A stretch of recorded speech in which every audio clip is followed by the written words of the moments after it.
The distillery opened to the public in September of 2016, so last year was our 7-year anniversary. I started in April of 2017, so my 7-year anniversary is coming up in about a month. When I started, it was pretty much just me and Mark, the owner, doing all the production. Tours were very unstructured. We did less than 30 barrels that first year. We've kind of increased production by about 50 barrels every year. We did about 180 last year. We also have closer to between 7 and 10 employees, depending on the time of the year. We also have a second location that opens up for tours during the warmer months. It'll open up about mid-April this year. About 4 or 5 months from here, 4 or 5 miles from here, sits an old stagecoach inn called the Sanford Duncan Inn. And that's where duelers would spend the night before they fought their duels. Oh, cool. This inn was situated close to a farm that was known by the name Lincoln Pinch.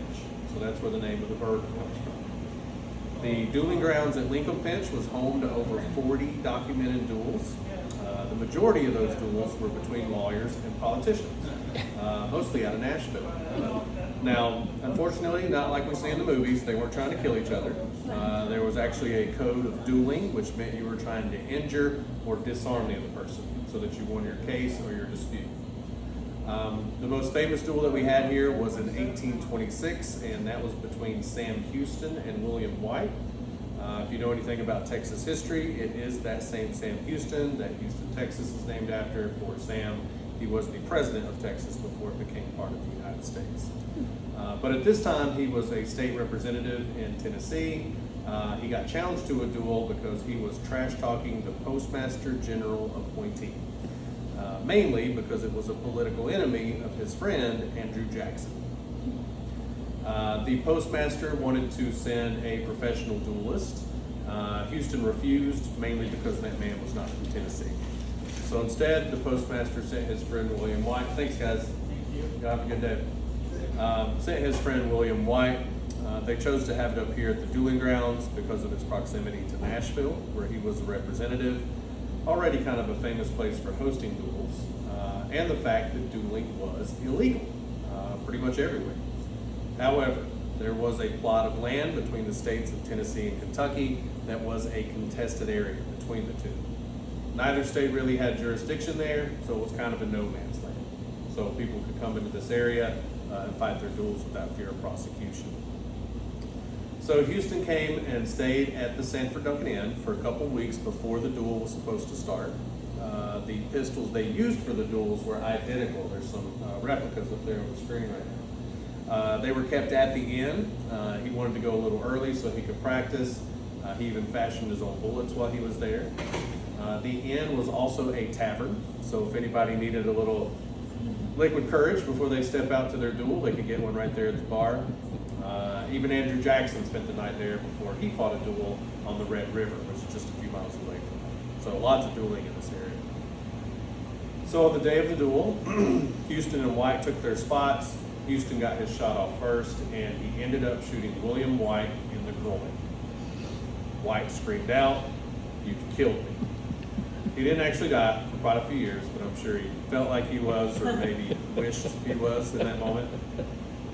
Since it was such a high-profile duel, there were some folks in Kentucky that wanted to charge Houston with attempted murder, but the governor of Tennessee said he was acting out of self-defense, so he wasn't going to extradite him for any charges.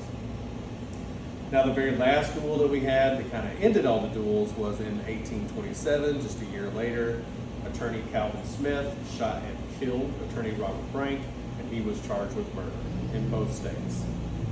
Never went to trial in Kentucky, but he was convicted in Tennessee. At that point, the Tennessee Supreme Court stated that if any more of their lawyers participated in any more duels, they would be disbarred from the law profession. So, for fear of disbarment, I guess not death, that was kind of the end of the duels that we had here in Simpson County.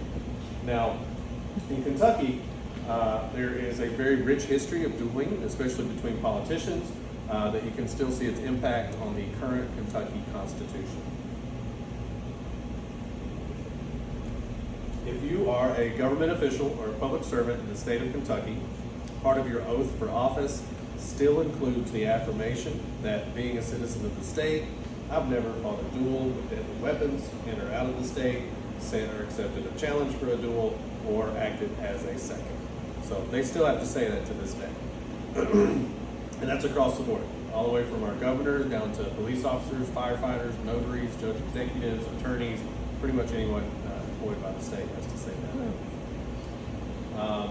Now, in a few minutes, I'm going to hand you over to one of our distillers, and they're going to show you around the back of the house. When you come back from that, if you would like to take a moment to take a closer look at the map of Tennessee and Kentucky that we have in the back corner over there, if you look at the state line, it's a fairly straight line, except for a couple spots. One of those spots is right here in Simpson County. The state line takes a tiny little dip down into Tennessee.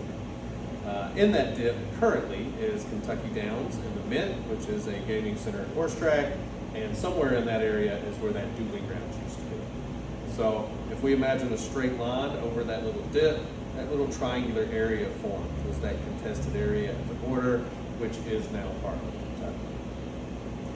Now the horse track there used to be called Dueling Grounds Racecourse. Some of the old posters are there just above the bourbon. They changed their name to Kentucky Downs in the late 1990s. So when Mark, the owner and founder, was coming up with the concept for this place, he just felt like that was a perfect name to revive, to use for the distillery, which gives us a connection and a way to kind of showcase some of that small town history that we've got here in Simpson County.